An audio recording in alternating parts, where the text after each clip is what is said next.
KBC में जा चुकी हैं और 25 लाख रुपए की एक बड़ी अमाउंट जीत के आ चुकी हैं। वह मैम को 4 नेशनल अवार्ड भी मिल चुके हैं और लोग खाते हैं। दूसरी अच्छी बात है कि हमारे छत्तीसगढ़ में जो हम लोकल लोग हैं, हम लोग में मशरूम खाने का बहुत चलन है और मशरूम बहुत ही पौष्टिक खाद्य पदार्थ है, इसीलिए उगाना भी चाहिए और खाना भी चाहिए। जी मैम, कितने वर्षों से आप ये मशरूम की खेती या मशरूम के व्यवसाय से जुड़ी हुई हैं? मुझे 25 ईयर से ऊपर हो गया है ये काम को 25 करते साल हो हुए। गए। दर्शकों नमस्कार, बहुत बहुत स्वागत हम ओजस्विनी की एक और कड़ी में। जैसा कि आप सभी जानते हैं, हम हर हफ्ते अलग अलग ओजस्विनियों से आपको मिलाते हैं, अलग अलग संघर्षों से, अलग अलग सक्सेस से। इसी कड़ी में आज हमारे बीच है बेहद ही खास मेहमान नम्रता यदु मैम, जिन्हें हम कहते हैं छत्तीसगढ़ की मशरूम लेडी या मशरूम गर्ल। तो मैम, कार्यक्रम में बहुत बहुत स्वागत करती हूँ। नमस्कार। नमस्कार जी मैम। दर्शकों, मैम के बारे में एक और खास बात बता दूं, मैम केबीसी में जा चुकी हैं और 25 लाख रुपए की एक बड़ी अमाउंट जीत के आ चुकी हैं। वह मैम को 4 नेशनल अवार्ड भी मिल चुके हैं। तो मैम, पुनः कार्यक्रम में स्वागत करती हूँ आपका। नमस्कार। नमस्कार। जी। तो नम्रता मैम, मैंने तो वैसे आपका इंट्रोडक्शन कर दिया है, ब्रीफ में अगर आप हमारे दर्शकों को कुछ बताना चाहें तो। जी। मैं ये बताना चाहूंगी कि छत्तीसगढ़ में हमने मशरूम की खेती को शुरू किया और आज छत्तीसगढ़ के हर जिले का किसान अब मशरूम जानता है, उगाता है और लोग खाते हैं। दूसरी अच्छी बात है कि हमारे छत्तीसगढ़ में जो हम लोकल लोग हैं, हम लोग में मशरूम खाने का बहुत चलन है और मशरूम बहुत ही पौष्टिक खाद्य पदार्थ है, इसीलिए उगाना भी चाहिए और खाना भी चाहिए। जी मैम, कितने वर्षों से आप ये मशरूम की खेती या मशरूम के व्यवसाय से जुड़ी हुई हैं? मुझे 25 ईयर से ऊपर हो गया है ये काम को 25 करते साल हो हुए। गए। जी जी जी, बिल्कुल। जी। मैम, हमने आपके बायो में पढ़ा था कि आप बहुत ही एजुकेटेड प्रोफाइल से हैं। आपने एमएससी केमिस्ट्री किया, उसके बाद आप पीएससी वगैरह के लिए भी फाइट कर रही थी। जी जी। तो एक उस क्षेत्र से आना और बिल्कुल एक ग्रामीण क्षेत्र में आना, मैं कहूँगी एक फार्म या खेती किसानी जैसे एरिया में आना, कितना मुश्किल रहा और कैसे ये सोच आई आपके अंदर? जी मैम। बचपन से मुझे थोड़ा अलग और नया करने की आदत रही थी जी, और हमेशा ऐसा लगता है कि जीवन का जो समय कुछ अच्छा काम करने के लिए है और वो भी सोसाइटी के लिए वो यूजफुल होना चाहिए। तो जब मैंने मशरूम की खेती के बारे में भोपाल में मैं एंटरप्रेन्योरशिप ट्रेनिंग में थी गवर्नमेंट ऑफ इंडिया की तरफ से, तो वहां पर मुझे पता चला कि मशरूम की खेती होती है और मुझे बचपन से मशरूम खाने में बहुत पसंद थे। जी, मेरे फादर कहा करते थे, बेटा इसे जरूर खाया करो, इसमें प्रोटीन बहुत होता है। जी। और नॉन वेजिटेरियन की मेरी लाइकिंग नहीं थी। तो ओके। मुझे जब उसकी टेक्नोलॉजी पता चली तो ऐसा लगा ये तो बहुत ही इको फ्रेंडली टेक्नोलॉजी है, तो किसी इंडस्ट्री में जाऊं और पोल्यूशन क्रिएट करूं, तो उसके बजाय मुझे इको फ्रेंडली काम करना चाहिए। तो आपको बताऊं, मैं मशरूम जो है वो एग्रीकल्चर वेस्ट में पैदा होता है, चाहे वो पैडी स्ट्रॉ हो चाहे व्हीट स्ट्रॉ हो, सोया स्ट्रॉ ओके। भी यूज कर सकते हैं। हम्म। तो ये एग्रीकल्चर वेस्ट की रीसाइक्लिंग है।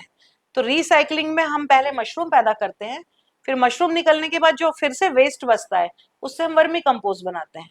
तो मैं हमेशा कहती हूँ, हम खेत से पैरा लेते हैं और खेत को खाद बना के वापस करते हैं और बीच में हम अपने समाज के लिए प्रोटीन पैदा करते हैं ताकि हम हेल्दी रहें और अपनी मिट्टी को भी हेल्दी रखें। जी मैम, अगर कोई मशरूम के व्यवसाय को शुरू करना चाहता है, तो क्या वो इसे सब बिजनेस या एक प्रॉफिट ऑर्गेनाइजेशन के रूप में एस्टेब्लिश कर सकता है? जी बिल्कुल। जी, मशरूम की बहुत सारी वेराइटीज हैं जो अब हमारे देश के अलग अलग क्लाइमेट के हिसाब से हो रही जी, है। दूसरी इसकी खास बात यह है कि इंडोर फार्मिंग है। जी, तो इंडोर फार्मिंग में हम क्लाइमेट कंट्रोल करके मशरूम को कहीं पर भी कैसे भी उगा सकते हैं। जी, जरूरत है हमको स्किल्ड होने की और इसका सीड अवेलेबल होना चाहिए जिस क्षेत्र में हम काम कर रहे हैं। रूम टेम्परेचर और ह्यूमिडिटी तो हम कंट्रोल कर सकते हैं जी। और आज मैम, मार्केट भी जी, बहुत है मशरूम का। जी, जी। मैम, जैसे आपने मशरूम की खेती स्टार्ट करी, तो बहुत सारे लोग सिखाना नहीं चाहते कि इसे एक व्यवसाय के रूप में। लेकिन हमने आपके बायो में ये भी पढ़ा कि आपको बहुत दिक्कत हुई मशरूम उगाने में, उसके सीड की व्यवस्था करने में बहुत दिक्कतें हुई आपको। तो आप सिखाती भी हैं। तो बहुत सारे किसानों को आप सिखा चुकी हैं, तो इस बारे में हमारे दर्शकों को कुछ बताइए। जी, एक्चुअली जब मैंने काम करना शुरू किया था तो मशरूम का बीज जिसे हम स्पॉन कहते हैं, जी। उसको हम टिश्यू कल्चर टेक्निक से लैब में बनाते हैं। हुँ, तो हमको जब जितना मशरूम उगाना हम उतना स्पॉन बना लिए, काम कर लिए। हुँ, तो चूंकि ये हाईली टेक्निकल खेती है, हाँ, तो शुरू में सीड मिलना कठिन होता था, सिर्फ जी, एग्रीकल्चर यूनिवर्सिटी में मिलता था।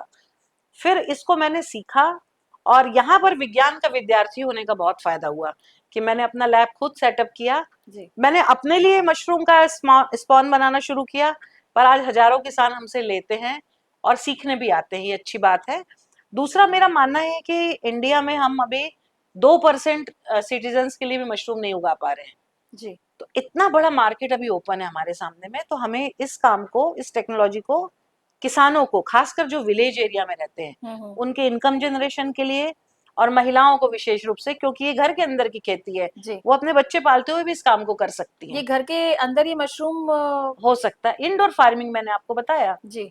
तो ये घर में एक कमरा अलग से तैयार कर लिया, एक कमरा खाली करके, जी। और उसमें वो अपना 500 से 1000 रुपए कोई भी महिला दिन में कमा सकती है। अच्छा।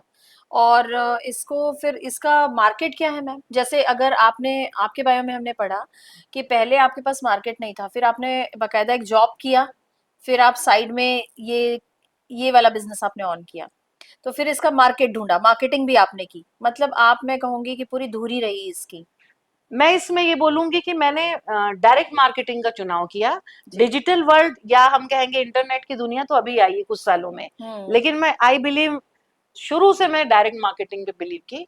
मैंने बीच में बिचौलियों को, जिसको हम ब्रोकर कहते हैं, हम्म। आने नहीं दिया, और हम शुरू से अपना खुद का मार्केटिंग पॉइंट रखा। हम्म। सब्जी मंडी में हमारी दुकान है खुद की, हम्म। और उससे फायदा ये हुआ कि सही रेट पे और सही क्वालिटी का मशरूम कस्टमर्स को मिला, हम्म। और किसान को बीज की उपलब्धता रही। जी। तो ये प्लानिंग मैंने शुरू से की। और यहाँ फिर से मैं कहूंगी, अगर हम एग्रीकल्चर हॉर्टिकल्चर के क्षेत्र में आते हैं तो शिक्षा बहुत काम आती है। तो हमको ऐसा नहीं सोचना चाहिए कि हम हाईली एजुकेटेड हैं हम्म। और हम कैसे एग्रीकल्चर में जा रहे हैं। हम्म। आप देखिएगा आने वाला समय अब एग्रीकल्चर इंडस्ट्रीज का ही है। बिल्कुल, जैसे अभी मिलेट ने बिल्कुल जी और मशरूम तो बहुत ही अलग चीज। मैम कई लोग मशरूम को एक नॉनवेज कैटेगरी में भी डालते हैं, तो ये क्या है, इस बारे में हमारे जी, कुछ। नहीं देखिए, जब हम लोग मैंने जब साइंस पढ़ा तो हम प्लांट किंगडम और एनिमल किंगडम पढ़ते थे। हम्म। अभी ऐसा है कि जो प्रोड्यूसर है वो ग्रीन प्लांट है, हम्म। और हम लोग कंज्यूमर्स हैं, हम खाना पका के खाते हैं, जी। कुछ भी अब खुद से नहीं वो करते हाँ। प्रोड्यूस।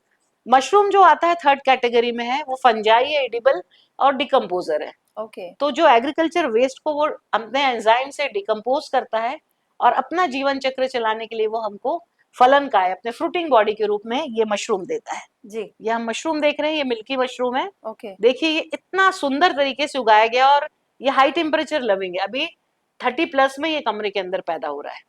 ये मैंने नॉर्मल कंडीशन का उगा मशरूम यानी लाया है। इसमें आपको ज्यादा वाटर रिक्वायरमेंट वगैरह नहीं है, पानी वानी ज्यादा नहीं लगता इसमें? दूसरे से नहीं है, पर ह्यूमिडिटी मेंटेन करना पड़ता है। आपने देखा होगा नेचुरल मशरूम सब बारिश में निकलते हैं, हाँ। तो हमको बारिश के जैसा माहौल अपने कमरे के अंदर तैयार करना पड़ता है, इसके पसंद का टेम्परेचर और इसके पसंद की नमी। ओह। जी। तो अभी तक आप कितने लोगों को सिखा चुकी हैं मैम? आप सिखाती भी हैं? जी, अभी तक तो मैं ट्रेनिंग तो बोलेंगे तो कम से कम 10,000 से ऊपर किसान सीख सक चुके हैं, और विजिटर तो अनलिमिटेड है, मैं उसकी काउंटिंग नहीं है कि मेरे फार्म में कितने लोग आते हैं। जी। तो क्या जब आपने शुरुआत की थी आपने सोचा था आप इतना आगे बढ़ जाएंगी? नहीं, उस तरह से अपन सोच के शायद काम नहीं शुरू करते हैं। जी। मैं तो बस एक अच्छा काम करना है करके, और समाज को मशरूम देना है। जी। दूसरा इको फ्रेंडली काम था मैम इसलिए। आपने ये बहुत सारा मैम ये बहुत सारा सामान मैं यहाँ पे देख रही हूँ, तो क्या ये भी मशरूम से संबंधित ही है? देखिए हम लोग ऑयस्टर मशरूम उगाते हैं, फ्रेश भी बेचते हैं। जी। अभी सीजन नहीं इसलिए फ्रेश नहीं दिख रहा। हाँ। ये जो है ड्राई मशरूम है। ओके। आज इसकी काफी बड़ी मात्रा में डिमांड है, मेट्रोज में तो बहुत ज्यादा तो है। इसे हम कैसे फिर खाते हैं, जैसे सब्जी जैसा बना के या? जी जी, इससे बहुत सारे व्यंजन बनते हैं। हम्म। जो ड्राई मशरूम है उसको हम रिहाइड्रेट करते हैं बॉइल्ड वाटर में। ओके। अभी हमने इसका डिहाइड्रेशन किया है। अब हम्म। हम इसको बॉइल्ड वाटर में रख के रिहाइड्रेट करके आप वेजिटेबल बना सकते हैं इससे। इसको जो भी और आपके घर में डिशेस बनती, सूप बनता है, पुलाव हम्म। बनता है, पकौड़े बनते हैं, सब में आप इसको पीसेस करके डाल सकते हैं। ओके। इसको सप्लीमेंट के जैसे भी यूज कर सकते हैं, क्योंकि इट इज हाईली न्यूट्रिशियस। जी। और अभी हम जब सीजन होता है ठंड का, हम्म। तो हमने जब ज्यादा मशरूम होता था, अगर मार्केट में नहीं बिक पा रहा है तो हमने उसका पिकल्स बनाना शुरू किया। लेकिन मैं बता रही हूँ कुछ सालों में ऐसी स्थिति आ गई है ओके। कि आपको हम 12 महीना हमको पिकल्स बनाना पड़ता है, इतनी डिमांड है इसकी। ये मशरूम के पिकल्स है मैम? जी जी, मशरूम के पिकल्स हैं। मैं नहीं जानती कि लोग कितना जानते हैं, लेकिन मैं फर्स्ट टाइम सुन रही हूँ। जी, मशरूम के पिकल्स हमारा सबसे ज्यादा बिकने वाला आइटम है, फ्रेश तो के यानी बाद। आप इसकी फार्मिंग भी करती हैं और आप ये सामान प्रोसेसिंग ये भी। इसकी प्रोसेसिंग भी करती जी, हैं? और ये ये। बड़ी भी है जो हमारे यहाँ चलन में बहुत रहती, बढ़िया, ओके। जिसको हम फूड प्रोसेसिंग बोलते हैं। ओके। तो फूड प्रोसेसिंग में हम मशरूम की दाल के साथ बड़ी भी बनाते हैं, और अब ये भी बहुत ज्यादा बिकने वाला आइटम है हमारा। तो आप ये सेलिंग भी करती हैं जी इसकी? जी बिल्कुल। ओके। तो ये खाने में इसका टेस्ट टेस्टी जैसा रहता है? हम बड़ी की सब्जी बनाते हैं वैसा ही है। ओके। जी। मैंने मैम अभी तक ये मशरूम का ये सुना था कि लोग जो रॉ मशरूम खाते हैं या जो थोड़ा सा जी। कुछ वेजिटेबल फॉर्म में खाते हैं, जी। बट ये सब मेरे लिए काफी नया है। मिलेट वगैरह का हमने सुना है, but this is very new. तो आप ना केवल एक कृषि क्षेत्र में एजुकेटेड होके जा रही हैं, ये भी एक प्रेरणा है। दूसरी बात कि आप कितने लोगों को रोजगार दे रही हैं, खासकर महिलाओं को हमने आपके बायो में जी। पढ़ा है, आपने बहुत ज्यादा इंडिपेंडेंट बनाया है। बहुत सारी महिलाओं को, जब मशरूम सीखने के बाद अपने गांव में वो मशरूम पैदा करती है हाँ। और मुझे आके कहती, मैडम मैं आपके कारण टाइम्स ऑफ इंडिया में आती हूँ, आपके कारण टीवी में आती हूँ, और सबसे बड़ी बात बोलती है, मैडम आपके कारण मैं सीखी, पैसे कमाई और अपनी बेटी को पढ़ाई हूँ, और आज ओ। मेरी बेटी अपने पैरों पे खड़ी है आपके कारण। तो ये सुन के इतना अच्छा लगता है कि हमने महिलाओं को एक प्रेरणा दी, एक चीज सिखाई, और वो फिर अपनी मेहनत से इतने आगे बढ़ तो रही हैं। इसमें हम कितना समय देके कितनी अर्निंग कर सकते हैं मैम मशरूम की खेती में?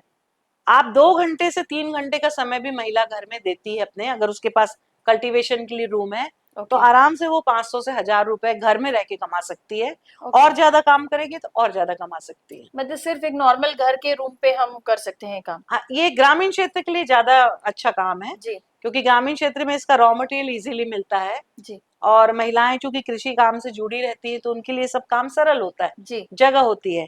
शहरी क्षेत्र के घरों में थोड़ा मुश्किल है, पर जिनके बड़े घर हैं वो चाहे तो 1-2 रूम तैयार कर सकते हैं। जी। बिल्कुल। और एक ये पूरा आगे का मार्केट आप कह रही हैं कि मशरूम का ही मार्केट है? जी। जी। क्या क्या इसमें मैम न्यूट्रिएंट्स होते हैं मशरूम में? मेन देखिए, प्रोटीन का पावर हाउस है ये, ओ। क्योंकि इसमें दो प्रोटीन, लाइसिन और ट्रिप्टोफैन, जो एमिनो एसिड्स होते हैं, वो हम्म। हमारी बाकी चीजों में वेजिटेरियंस को नहीं मिलते, वो इसमें मिलते हैं। सोडियम पोटेशियम का बैलेंस बहुत अच्छा है इसमें, तो ओके। इसलिए ये अवेलेबल आयरन और बाकी विटामिन बी कॉम्प्लेक्स, ये सारी चीजें इसमें हैं। ओके। और सबसे बड़ी चीज जो आज मशरूम में है वो विटामिन डी, जिसकी कमी से हम सब जूझ रहे हैं आज। इसमें विटामिन डी है मैम? जी। ओके। और अगर सन ड्राई हो जाता मशरूम तो विटामिन डी बढ़ जाता है। ओ। और इसकी कोई शेल्फ लाइफ होती है कि ये इतने दिन तक के ही अच्छा फ्रेश रहेगा? फ्रेश मशरूम की शेल्फ लाइफ है कि हमको ओके। 2 से 4 दिन में यूज कर लेना चाहिए, ओके। अगर रेफ्रिजरेटेड है तो। ड्राई मशरूम को हम 6 महीने से 1 साल भी रख सकते हैं, ओके। और इसके जो प्रोसेस चीज है उसको भी 6 महीने से 1 साल रख तो सकते हैं। आज आपके पास इसका मार्केट भी है, मतलब इसके कंजम्पशन के लिए लोग हैं आपके पास कि कम जी पड़ जी, जाता अभी तो 5 स्टार होटल भी मेरा मार्केट है। है? वाओ। Lovely ma'am. मैम आप एजुकेटेड तो थी, लेकिन ये प्रेरणा कहाँ से मिली कि मैं मशरूम की, क्योंकि ये बहुत अलग सेक्टर है, इसके लिए आप किसने मोटिवेट किया आपको कि ये कीजिए? जब मैं science and technology entrepreneurs park में एंटरप्रेन्योरशिप की ट्रेनिंग में थी भोपाल में, हम्म। वहां मैंने ये प्रोजेक्ट देखा, तो मुझे ये काम इसलिए अच्छा लगा कि ये एग्रीकल्चर वेस्ट की रिसाइकलिंग है, oh. And it's a protein diet. जो सीजनल हम्म। मशरूम है हमको सिर्फ रेनी सीजन में खाने मिलते हम्म। हैं, बाकी यानी समय नहीं मिलते ये। राइट, यानी जो कृषि का जो वेस्ट है जिसे हम फेंकने वाले रहते हैं, उससे ये बनता है? फेंकने वाले नहीं, आज किसान उसको जला रहा है, और प्रधानमंत्री जी भी मना कर रहे हैं, मत जलाओ, ओ। क्योंकि वो बहुत पोल्यूशन करते हैं, खासकर आपने दिल्ली की सराउंडिंग। अभी मैंने छत्तीसगढ़ की भी फोटो देखी कि ओ। बिना सूचना के किसान अपने खेतों में पैरा जला रहे हैं, तो उसमें उनको फाइन भी है। तो अगर हम इसकी टेक्नोलॉजी सीखते हैं। यानी आप पॉल्यूशन भी रोक रही हैं? जी बिल्कुल, पॉल्यूशन और एग्रीकल्चर वेस्ट को पूरा प्रोटीन में यूज बदल कर के रहे दे हैं। रहे हैं। जी। जी। मैं सुन रही हूँ मैम, और मुझे समझ में आ रहा है आप कितना बड़ा काम कर रही हैं। तो बस लगे रहो तो होता जाता है। जी। जी। और ये भी हमने आपके बारे में पढ़ा है मैम कि आप बिल्कुल इंडिपेंडेंट, जैसे आज महिलाएं, ये महिलाओं के लिए कहना चाहूंगी मैं कि हम हर परिस्थिति में, मैं अपनी भी बात कर रही हूँ, हम बोलते हैं कि हमारा ये सपोर्ट नहीं कर रहा, हमारे हस्बैंड सपोर्ट नहीं कर रहे, या हमारी फैमिली ने हमें सपोर्ट नहीं किया, हम आगे नहीं बढ़ पाए। मैम एक एग्जाम्पल है कि मैम अपना हर काम इंडिपेंडेंटली करती हैं। तो मुझे लगता है कि सपोर्ट नहीं मिलना ये सिर्फ एक बहाना है मैम, क्या कहती हैं आप? बहाना कह ले, परिस्थिति को अनुकूल करना आना चाहिए, मेरा मानना ये है। क्या खूबसूरत लाइन है जी। क्योंकि महिलाओं के लिए प्रतिकूल परिस्थितियां तो बहुत रहती हैं, हम यानी उसको आप, अनुकूल कैसे यानी बनाएं। आपके भी जीवन में प्रतिकूल परिस्थितियां आई? बहुत कम आई। मेरे पिता ने ना हमको इतना अच्छा पाला, कभी उनने बेटा बेटी करके नहीं पाला, ओके। और वो शुरू से, यानी आई एम लकी कि मुझे पेरेंट्स बहुत अच्छे मिले, ओके। और उसके बाद हस्बैंड अच्छे मिले, तो वो कार्य का महत्व समझते थे और बच्चों की शिक्षा का महत्व। ओके। तो उनने हमको शिक्षा भी अच्छी दी, जी। और संस्कार भी, और उसके बाद काम करने की छूट दी, जो बोल सकते हैं जी। कि जाओ आप अपने आप को साबित करो अब। मैं सारी बातों में एक बात मानती हूँ कि सबसे बड़ा रोल प्ले किया इनकी शिक्षा ने। जी बिल्कुल सही। हाँ, बिल्कुल शिक्षा सही। ने, जी। क्योंकि आत्मविश्वास भी उसी से आया, सपोर्ट भी उससे आया, और विजन भी उसी से आया। जी। जी। मैम ये तो एक सेक्टर था। एक दर्शक को जैसा मैंने शुरू में बताया था कि मैम केबीसी में गई और 25 लाख रुपए की विजेता रही, और मैम लास्ट क्वेश्चन भी बिल्कुल अटेम्प्ट करने वाली थी जब मैम ने क्विट किया। हम्म। तो अब हम बात करेंगे मैम केबीसी की। एक तो आपने इतनी बड़ी उपलब्धि हासिल की, मशरूम का पूरा आपने एक एम्पायर बना दिया मैं कहूंगी। और जी। केबीसी में जाना कितने लोगों का सपना है, आप खुद हम्म। जानती हैं। तो क्या इसमें आप बिल्कुल प्रोसेस से गई मैम, मतलब बिल्कुल आपके पास भी वैसे ही फोन का आपने वेट किया, एक आम जैसे पब्लिक करती है वैसे ही बिल्कुल। आप गई? इसमें एक चीज जोड़ना चाहूंगी, जब से केबीसी शुरू हुआ था मेरे को एक गेम शो देखने में मजा बहुत आता था, जी। क्योंकि बचपन से पढ़ने की आदत बहुत है। ओ। तो और अमिताभ बच्चन जी बड़े इंटरेस्टिंग तरीके से पेश भी करते हैं, बिल्कुल। तो वो भी चीज बहुत अच्छी थी। तो जैसा प्रोसेस होता है कि हमने क्वेश्चन देखा सोनी हम्म। चैनल पे, फिर आंसर किया, फिर पहले कॉल आया, हम्म। उसके बाद दोबारा कॉल आया कि आपको ऑडिशन में आना है। ओ। ऑडिशन थोड़ा कड़क होता है। हम्म। ऑडिशन के लिए मैं कलकत्ता गई थी। फिर अमिताभ बच्चन जी के जन्मदिन के दिन 11 अक्टूबर 2013 को मुझे कॉल आया कि आपको शूटिंग के लिए आना है। ओ। फिर वहां से टीम आई हमारा शूट करने के लिए रायपुर। हम्म। फिर हम गए, और मैं आपको जरूर सभी को बताना चाहूंगी, मेरे को वहां जाके दो भावनाएं बहुत स्ट्रांग हुई। हाँ। जीवन में लालच कभी नहीं करना, और ईमानदारी बहुत बड़ी चीज है। वाओ। वहां मुझे लवली। रियलाइज हुआ। यस। और बहुत सीखने, मैनेजमेंट इतना अच्छा उस शो का, मुझे मैनेजमेंट सीखने में मिला, और उसको मैंने अप्लाई भी किया और अभी भी करती हूँ। ओ। तो जिसको बोलते हैं बॉम्बे एक ऐसा शहर है जहाँ वर्क कल्चर काम करता है, तो मैं भी शुरू से वर्क कल्चर वाली हूँ। मुझे लगता है कि अगर हमारा वर्क कल्चर अच्छा है तो डेफिनेटली हम आगे बढ़ेंगे जीवन में, और समय का जो महत्व समझना चाहिए। जी। एक विवेकानंद जी का कथन है, जो समय नष्ट करता है उसे समय नष्ट कर देता है। बहुत खूबसूरत लाइन है जी। तो बस उसी तरह से काम करती गई, इसलिए इस छोटी सी जीवन में कुछ अचीव कर पाई हूँ, जी। लोगों को सिखा पाई हूँ। अभी भी इच्छा है कि कुछ मेडिसिनल मशरूम पे हम काम करें, जी। और अभी गवर्नमेंट भी इंटरेस्टेड है कि कुछ हम मेडिसिनल मशरूम पे काम करें, ताकि हमारे तो जंगलों में ये जो। मशरूम में जैसे आप मेडिसिनल मशरूम बोल रही हैं, तो ये भी बनता है, मतलब ये मेडिसिन का भी जी। रूप में है, कैसे मैम? जी, फंजाई की 5 कैटेगरीज है, एडिबल, नॉन एडिबल, ओके। उसमें एक मेडिसिनल कैटेगरी भी है, ओके। जो रियल में बहुत सारी बीमारियों को होने से रोकता है बॉडी में। ओके। तो फॉरेन कंट्रीज में, खासकर हमारी साउथ एशियन कंट्रीज में, फिर चाइना, जापान, वियतनाम, इधर बहुत मशरूम पैदा होता है ओके। मेडिसिनल। हम्म। और खासकर जो कैंसर की ड्रग होती है उसके साथ भी दिया जाता है। हमारे यहाँ हम लोग पिछड़े हुए इस कैंसर काम की में। ड्रग में ये दिया जाता है कुछ मशरूम? मेडिसिनल मशरूम, जी। And mushroom has the property of anti tumour activity. Oh. तो वैसे भी बोला जाता है कि हमको मशरूम अपनी फूड हैबिट में रखना चाहिए। वैसे भी ऑल जितनी भी बीमारियां होती है वो अच्छी लाइफस्टाइल नहीं होने के कारण ही जी। होती हैं, डाइट प्रॉब्लम्स की वजह से होती है। तो जी। इट्स आप जैसा बोल रहे हैं कि प्रोटीन का। It's a total healthy food, जिसको हम आज टॉप हेल्दी में मानते हैं, वो है सुपर फूड। ओके। मैम हमारे दर्शक आपकी केबीसी जर्नी के बारे में कुछ और भी जानना चाहेंगे। जी। जैसे आजकल कई शो के बारे में हम सुनते हैं कि वो स्क्रिप्टेड होते हैं, तो सवाल उठता है कि कई बार लगता है कि जो क्वेश्चन है वो स्क्रिप्टेड तो नहीं है, तो ऐसा आप इस बारे में क्या कहना चाहेंगी? बिल्कुल भी नहीं। जी। और जैसा ईमानदारी से शो चलता है वो बहुत इम्प्रेसिव रहा। हम्म। हमको कुछ नहीं पता होता वहां जाने के बाद क्या होगा। हम्म। उस जिस समय मैं गई थी उसी समय टच स्क्रीन फोन आया था। हम्म। हमने टच स्क्रीन पहली बार वहां यूज किया, तो हम्म। कुछ भी चीज हमको पहले से मालूम नहीं होती। एक प्रैक्टिस देते हैं शुरू में, उसके बाद फिर थोड़े 1-2 घंटे के बाद शूटिंग चालू हो जाती है। तो ओके। Nothing is scripted. हाँ, जो हम लोगों से कुछ क्वेश्चंस पूछते हैं तो वो दर्शक को लगता होगा कि अमिताभ बच्चन जी को इनके बारे में कैसे आंसर पता पता है, है, जी जी जी इनको ये। मालूम कैसे। वो हाँ। इसलिए पता होता है कि जब हम ऑडिशन में जाते हैं हम्म। तो हमें एक बुकलेट मिलती है, ओके। ये सबको पता होना चाहिए। और ओके। उस बुकलेट में कुछ क्वेश्चन हमारे बारे में होते हैं, कुछ हमारे जनरल नॉलेज के बारे में होते हैं। ओके। वो जो क्वेश्चंस अमिताभ बच्चन जी पूछते हैं वो उसमें से पूछते हैं। तो वो हमसे अच्छा। ही जानकारी लेके पूछा जाता है, कहीं से उनके द्वारा कोई डिक्टेटेड क्वेश्चन नहीं होता कि आपसे हम ऐसा पूछेंगे, ऐसा कुछ नहीं होता। हम ही ओके। जानकारी दिए रहते हैं, उसी में से वो पूछते हैं। ओ। जी। तो ये बहुत अच्छी बात है कि हम जो जानकारी दिए रहते जी। हैं वो उसी जी, प्रश्न में से पूछते हैं। वो उनको हमसे ही पता चलता है। वो कुछ भी नहीं बोलते प्लानिंग से कि हम आपसे ये पूछेंगे, ऐसा कुछ नहीं होता। वैसे भी मैम मैं तो मानती हूँ अमिताभ बच्चन जी इतनी बड़ी पर्सनैलिटी हैं जी। कि जो हमने शब्द बोला ईमानदारी या टाइम मैनेजमेंट, वो तो उसके पूरे साक्षात एग्जाम्पल हैं। बिल्कुल, वो इतनी बड़ी इंडस्ट्री है, अगर वहाँ टाइम का कीमत नहीं देखेंगे हम्म। तो उनके बहुत पैसे खराब होंगे। जी। इवन जैसे मैं हॉट सीट पे आई, हम्म। तो I was so important for them कि मेरे साथ 2 लोग एस्कॉर्ट होते थे। इवन खाना खाने जा रही हूँ, लिफ्ट में जा रही हूँ, टॉयलेट जा रही हूँ, तो ओके। 2 लोग, क्योंकि हम बहुत इंपॉर्टेंट हो जाते हैं उनके शो की शूटिंग के लिए। ओके। जैसे आज हम हमारे साथ आपके साथ यहाँ बातचीत हम्म। कर रहे हैं, हम्म। तो आपका समय भी कीमती, हमारा भी कीमती, बिल्कुल। सेम वैसे ही होना जी। चाहिए। जी। That's really lovely ma'am. तो अगर किसी को कौन बनेगा करोड़पति में अगर वो जाते हैं तो क्या क्या तैयारियां होती है बेसिक जो करनी चाहिए? जो बचपन से हम पढ़ाई करते हैं ना, वहाँ वो काम आती है। हम अच्छा। कितने जागरूक हैं अच्छा। चीजों के प्रति, एनवायरनमेंट के प्रति, नेशनली इंटरनेशनली। यानी हमने लास्ट सब्जेक्ट, लास्ट मोमेंट जी, की पढ़ाई काम नहीं आती जो लास्ट बिल्कुल मोमेंट। नहीं, जी। बिल्कुल नहीं जी। काम आती वो। जी। कैसा अनुभव रहा मैम इतनी बड़ी पर्सनालिटी के सामने बैठना? क्या लगा कि आप वहां से ये सीख के आई हैं या ये हमें फॉलो करना चाहिए? बहुत नॉलेजेबल इंसान है, हम्म। और उनकी टीम बहुत अच्छी है। सिद्धार्थ बसु जी से 2 बार मिली मैं। ओके। उनका भी समझाने का तरीका, जब हम शुरू होता है हमारा शो, बहुत ही अच्छा है। हमको बहुत कंफर्ट करते हैं उन लोग।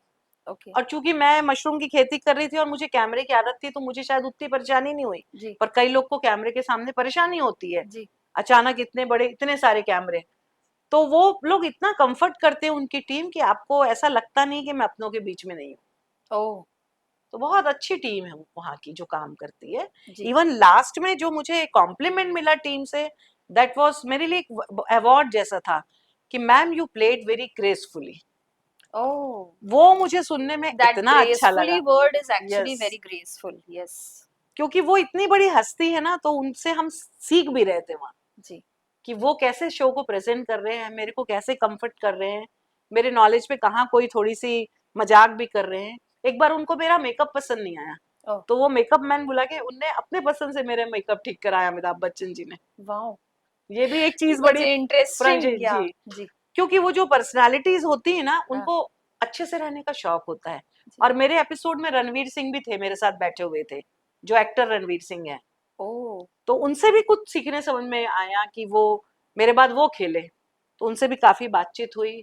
तो इन लोग अपने आप को नॉलेजेबल रखते हैं, अपने को अप टू डेट रखते हैं। मैं आपको बताऊं, केबीसी से आने के बाद मुझे अच्छे से रहने का शौक बढ़ गया। ओह। ये मुझे, मेरे में प्लस चेंज आया ये। वैसे आप माने ना माने मैम, हम जिनके साथ रहते हैं हम वैसे बनने लग जाते हैं। भले जैसे आज मैं आपसे भी बातचीत करी, डेफिनेटली आपका कुछ और मेरे अंदर जी भी आएगा। जी आपने दो तीन जो पॉइंट्स बोले डेफिनेटली मुझे लगा, हमने बैक स्टेज भी पूरी बात की, जी। तो बहुत सारी चीजें सीखने मिलती है, मानती हूँ। तो मैम अगर अगर हम वापस आपके मशरूम जो आपका कोर फील्ड है अगर उसमें हम आए, तो अगर महिलाएं इसको सीखना चाहें तो आप उन्हें सिखाएंगी? बिल्कुल। बिल्कुल सिखाती हूँ मैं। केबीसी के एक चीज रुक गया, अमिताभ बच्चन जी ने क्वेश्चन पूछा हम्म। मुझसे कि मशरूम क्यों खाना चाहिए। हाँ। तो मैंने बोला सर इसमें प्रोटीन बहुत होता है। मेरी बात काटे और रणवीर सिंह से पूछे, रणवीर तुम मशरूम खाते हो? हाँ। तो रणवीर ऑलमोस्ट खड़े हो गए और चिल्लाए, सर आई लव मशरूम। और मुझे जब शो ओके। शो जब हाँ। हो गया टेलीकास्ट, तो मेरे पास डायरेक्टर मशरूम रिसर्च सेंटर का फोन आया, कि गवर्नमेंट जितना प्रसार नहीं कर पाई मशरूम का, तुमने कर दिया केबीसी के शो से। वाह मैम। हम कोशिश करेंगे दर्शकों ये क्लिपिंग हम इसमें ऐड कर पाए, अगर मैम की क्लिपिंग हमें मिल पाए तो। But that's really lovely ma'am. तो जैसा हमारा शो है मैम, हम ओजस्विनी, बहुत जी। मजा आया आपसे बात करके। कैसे ये समय गया, और मन तो हो ही नहीं रहा है कि हम आपको शो से जाने दें। इतनी इंटरेस्टिंग बातें हैं और इतनी सारी बातें हैं, ना खत्म होने वाली बातें हैं। हम कोशिश करेंगे हम आगे के एपिसोड्स में भी आपको एक बार और बुलाएं। और मैडम का बहुत बड़ा फार्म है मशरूम का, तो हम कोशिश करेंगे मैम कि हम अगला शूट आपके किसी फार्म में करें ताकि दर्शक वो भी देख पाए। बिल्कुल। तो मैम जैसा मैं आपको बता रही थी कि हमारा एक ओजस्विनी ये एपिसोड है उन महिलाओं के लिए है जो हार जाती हैं, थक जाती हैं। एक समय आता है हर महिला के जीवन में, हर महिला के जीवन में, जब उसको लगता है कि मैं ये कर सकती थी, मैं नहीं कर पाई। जी तो जाते जाते आप उनके लिए क्या कहना चाहेंगी? और एक हिम्मत से भरी लाइन मैम आप दर्शकों के लिए। जी। जी जी। हम्म। मैं हर स्त्री को कहना चाहूंगी, एक तो शिक्षित होने की कोशिश करे, और अपनी बेटियों को, अपनी आने वाली पीढ़ी को पढ़ाए जरूर। दूसरा, जो उसके मन में आता है कि मुझे ये करना चाहिए, उसकी शुरुआत वो बहुत छोटी करे, लेकिन करते जाए। मन की जो हिम्मत है वो कभी नहीं हारना उसको, क्योंकि जो हिम्मत है ना, वो अंदर से ही आती है। दूसरा, हमेशा ईश्वर पे विश्वास रखे। अगर हम अच्छा काम करने जाते हैं ना, तो परिस्थितियां, भगवान, हमारा परिवार सब हमारा साथ देता है। कोशिश होती है अंदर से हिम्मत लाने की। तो बिल्कुल डरिए मत, हिम्मत रखिए और जीवन में आगे बढ़िए। हम सभी आपका साथ देंगे। जी। लवली मैम, बहुत मजा आया आपसे बात करके, जैसा मैंने कहा। और जाते जाते बहुत ही शॉर्ट में आपसे ये पूछना चाहूंगी कि अगर किसी को मशरूम की खेती स्टार्ट करनी है, पहला स्टेप कौन सा रहेगा? कि बस हमको यहाँ से स्टार्ट करना है, फिर तो आगे रास्ते बनते जाएंगे। तो क्या पहला स्टेप यही है कि आपको कांटेक्ट करना है? मुझे भी कर सकते हैं, जी, एग्रीकल्चर कॉलेजेस में भी अच्छे तरह से सिखाया जाता है, जी, कृषि विज्ञान केंद्र में सिखाते हैं, वहां भी जा सकते हैं अपने जिले से। और ये है कि पहले कमरे की तैयारी करें, जी, उसका नॉलेज लें, कहीं से ट्रेनिंग लें, नहीं मिल रही है तो आज गवर्नमेंट के विभिन्न विभाग जो कृषि से संबंधित है वो भी सिखाते हैं। जी। बस भिड़ जाए वो कि मुझे सीखना है। मेरे पास देखिए आदिवासी क्षेत्रों से महिलाएं आती सीखने के लिए, तो कहीं ना कहीं उनके मन में ललक है, या कुछ हुँ, संस्थाएं उनके साथ काम कर रही हैं। मैं बीजापुर के इंटीरियर तक मशरूम सिखाने गई हूँ, ओके, तो महिलाएं सीखना तो चाहती हैं। जी, बस ये है कि वो थोड़ा अपना टाइम मैनेजमेंट करना सीखें, हुँ। घर परिवार के काम से भी समय निकालें, और निश्चित रूप से हर महिला को कोशिश करना चाहिए कि वो आर्थिक रूप से आत्मनिर्भर होने की कोशिश करे।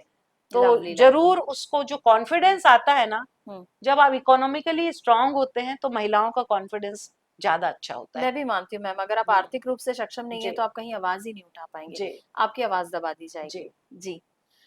मैडम बहुत अच्छी बातचीत रही, बहुत ही ज्ञानवर्धक बातचीत रही और लगा कि हाँ, एक KBC contestant, deserving KBC contestant से हमारी बात हुई, एक सशक्त महिला से बात हुई। आप हजारों को, लाखों को हिम्मत देने वाली हैं और जो हमारे शो की एक्चुअल में रिक्वायरमेंट है। It was lovely talking to you ma'am. Thanks for coming to our show. Thank you so much. बहुत-बहुत धन्यवाद ma'am. Okay, thank you to you also. जी, जी। दर्शकों, ये थी ओजस्विनी नम्रता जी, 4 नेशनल अवार्ड ले चुकी हैं और इनसे बातचीत करके ये लगा बात नेशनल अवार्ड की नहीं है, वेल डिजर्विंग। और बहुत बड़ी बात है कि खुद सशक्त होना बहुत अलग बात है, लेकिन अपने माध्यम से लाखों लोगों को सशक्त करना उससे भी बड़ी बात है। तो वो ना खुद सशक्त हुई, अपितु उन्होंने कितनी महिलाओं को, कितने किसानों को सशक्त किया है। तो ये बहुत बड़ी बात है। तो जीवन में अगर आप में कोई क्वालिटी है, कोई ऐसा कोई हुनर आपके पास है, तो उसे अपने तक सीमित ना रखें, सब लोगों को दे। जैसे नम्रता मैम के साथ हमने देखा कि वो सबको सिखाती हैं, जो आमतौर पे हम नहीं करते हैं। आने वाले अंकों पे ऐसी ही ओजस्विनी को फिर से आपसे मिलवाएंगे। तब तक दीजिए हमें विदा। नमस्कार।